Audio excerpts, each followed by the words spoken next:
You mentioned Brett Baty earlier in your kind of overall feelings, and obviously his struggles have really caught up to him. In May, he has an over 30% strikeout rate, obviously hitting ground balls at a high rate, which kind of led to the promotion of Mark Vientos to get into a bit of a third base platoon, as I like to say it.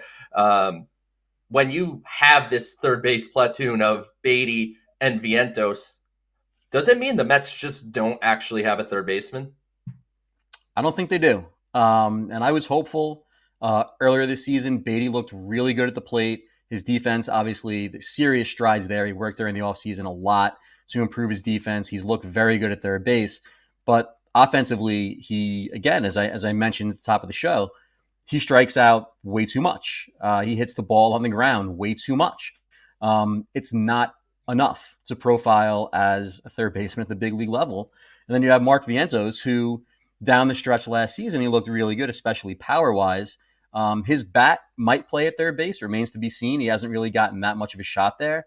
But, and Joe, I know you can speak on this. I don't think he really profiles as a regular there defensively. No, that's the thing. If you could take Mark Vientos's bat and Brett Baty's defense and just make one player, you probably have an everyday third baseman, one that plays good enough defense and can hit enough. But where they currently stand, because of their shortcomings kind of being opposite, it almost looks like, man, it would be great to have Ronnie Mauricio on this team. For whatever he may have been able to provide, it would have at least given them an additional option of someone who, with his faults of, I don't think he'll hit for a high average or have a super high on base percentage, he is going to hit the ball in the air and he's going to hit home runs. Yeah, I mean Mauricio having that injury, like right when it looked like he was going to be maybe the guy with the inside track at third base, it hurts. And again, maybe he'd be a guy with a really low OBP, maybe he'd be a guy who chased a lot, but at least he'd probably be giving us some power, something that Baty really isn't offering much of.